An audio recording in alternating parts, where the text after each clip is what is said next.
말씀 보겠습니다. 시편 44편 9절에서 26절 말씀입니다. 같이 읽겠습니다. 그러나 이제는 주께서 우리를 버려 욕을 당하게 하시고 우리 군대와 함께 나아가지 아니하시나이다.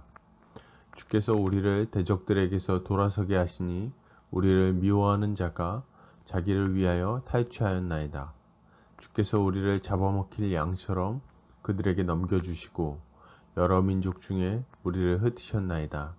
주께서 주의 백성을 헐값으로 파시며 그들을 판값으로 이익을 얻지 못하셨나이다. 주께서 우리로 하여금 이웃에게 욕을 당하게 하시니 그들이 우리를 둘러싸고 조소하고 조롱하나이다. 주께서 우리를 무백성 중에 이야깃거리가 되게 하시며 민족 중에서 머리 흔들림을 당하게 하셨나이다. 나의 능욕이 종일 내 앞에 있으며 수치가 내 얼굴을 덮었으니 나를 비방하고 욕하는 소리 때문이요 나의 원수와 나의 복수자 때문이니이다.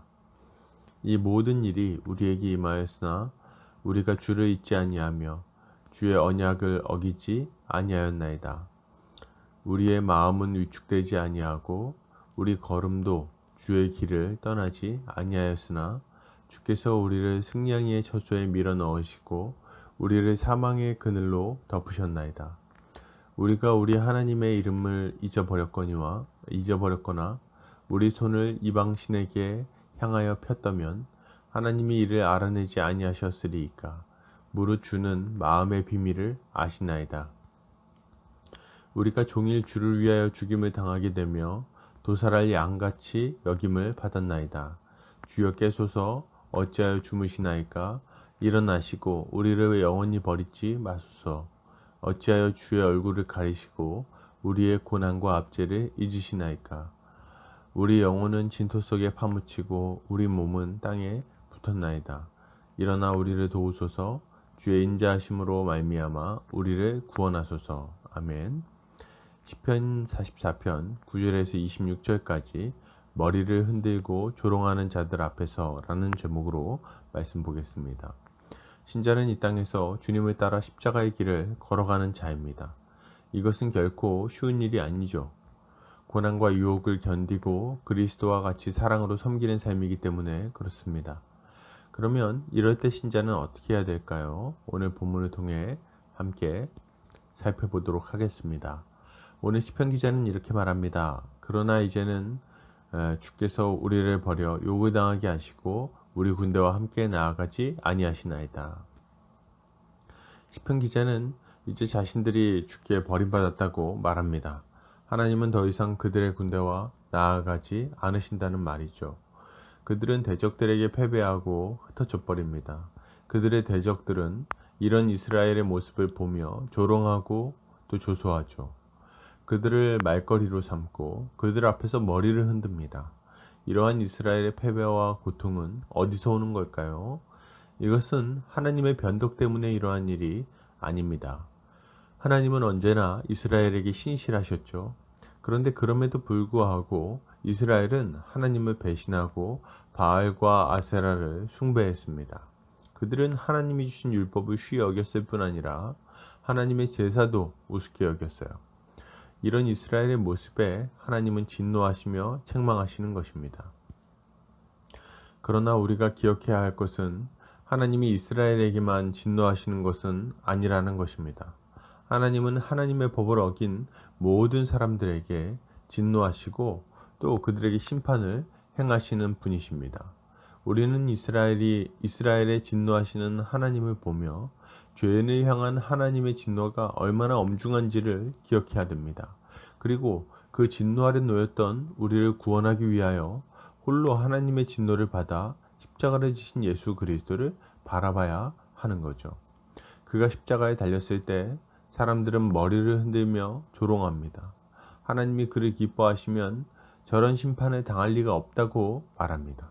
그러나 실상 예수는 아무 죄가 없었습니다. 그 십자가에 달릴 이는 예수가 아니라 우리들이죠. 그 십자가 위에서 모욕을 당하고 조롱을 당해야 하는 것도 우리였습니다. 그리스도는 우리를 위하여 그 모든 조롱과 고난을 당하심으로 우리를 구원해 주신 것입니다. 여러분, 신자는 우리가 받아야 할 모든 모욕과 저주를 받으시고 십자가에서 우리를 구원하신 주님을 날마다 기억하고 감사해야 되겠습니다.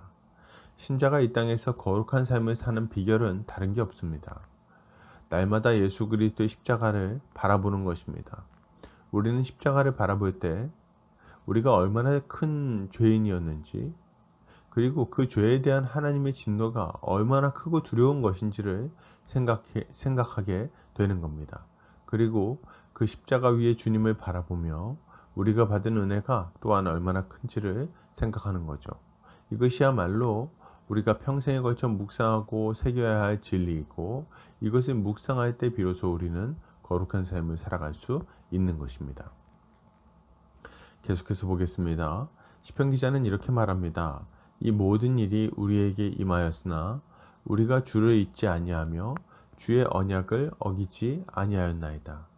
시편 기자는 하나님의 징계 때문에 더 이상 소망이 없는 것 같은 때임에도 불구하고 하나님을 의지합니다. 그는 하나님의 무서운 심판을 당하고 있는 상황 속에서도 유일한 소망, 유일한 생명줄은 신실하신 하나님의 언약임을 기억하고 있는 거죠.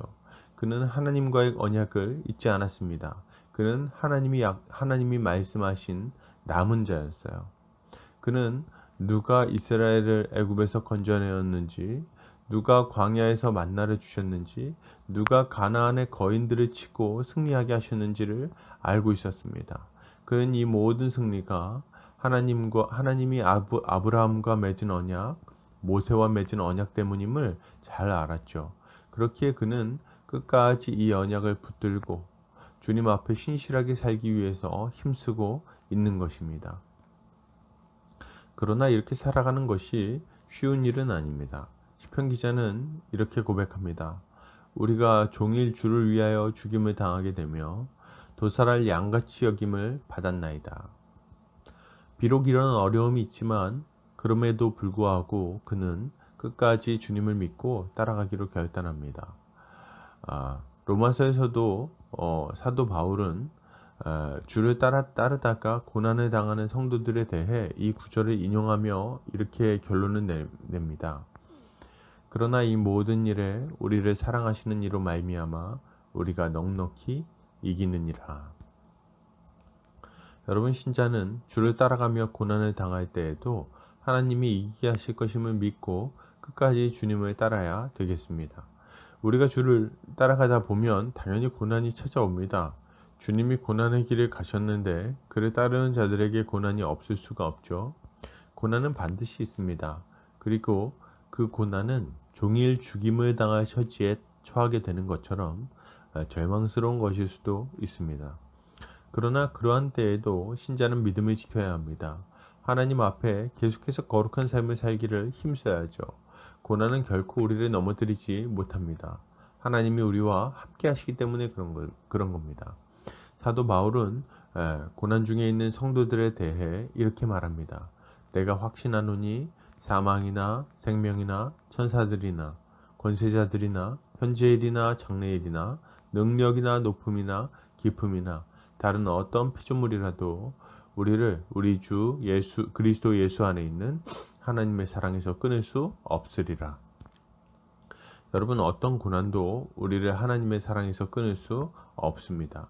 결국 끝까지 주를 따른 자들은 영광 중의 주를 뵙게 될 것입니다. 이것이 하나님의 신실하신 약속이요, 우리가 붙들고 살아야 할 약속인 것입니다. 계속해서 보겠습니다. 시편 기자는 이렇게 기도합니다. 주여께서서 어찌하여 주무시나이까? 일어나시고 우리를 영원히 버리지 마소서. 시편 기자는 하나님이 주무시는 것처럼 느낍니다. 그렇기에 그는 주님이 일어나서 자신들을 도우시기를 구하고 있는 것입니다. 사실 하나님은 주무시지 않죠. 그가 모르는 중에 어떤 일이 우연히 일어나는 법이 없습니다. 전능하신 하나님, 무소부재하신 하나님은 이 모든 것을 살피고 계십니다. 다만 우리의 유익을 위하여 때로는 우리를 광야 가운데 내버려 두실 때가 있는 거죠. 이런 광야의 기간에 우리의 기도는 더 깊어지게 됩니다. 또한 이런 고통은 우리의 인격을 좀 더 연단된 인격이 되도록 만들어주기도 하는 거죠. 그렇게 신자는 고난을 피하기 위해 노력할 것이 아니라 고난 중에도 묵묵히 기도의 자리로 나아가야 하는 것입니다. 여러분, 신자는 고난 속에서 끈질기게 하나님의 도우심을 구해야 됩니다. 거룩한 삶을 살아갈 능력을 달라고, 하나님이 주신 직무를 감당할 수 있게 해달라고 구해야죠. 기도는 믿음의 증거입니다. 하나님을 정말 믿고 그분의 뜻대로 살아갈 의향이 있다면 그는 기도하게 되어 있습니다. 왜냐하면 기도야말로 하늘의 문을 열어 젖히고 하늘의 능력을 받는 직접적인 통로이기 때문입니다. 만약 우리가 주님을 따라가다가 찾아오는 극심한 고난을 마주하고 있다면 기도해야 되겠습니다. 고난을 줄여주시고 평탄하게 복음을 증거하게 해달라고 기도해야 하는 것입니다. 이렇게 기도할 때 주님은 주의 인자하심으로 우리를 구원하실 것입니다. 결론을 드립니다. 여러분, 우리는 우리가 받아야 할 모든 죄의 형벌을 그리스도께서 대신 받으셨음을 기억해야 됩니다. 그리고 우리도 그 뒤를 따라가며 십자가의 길을 따라가며 십자가의 길을 갈 수 있도록 계속해서 기도해야 할 것입니다. 이렇게 할 때 주님은 우리가 고난을 이기고 계속해서 십자가의 길을 갈 수 있도록 힘을 주실 것입니다. 오늘도 하나님의 능력으로 승리하는 성도님들 되시기를 주의 이름으로 축복합니다.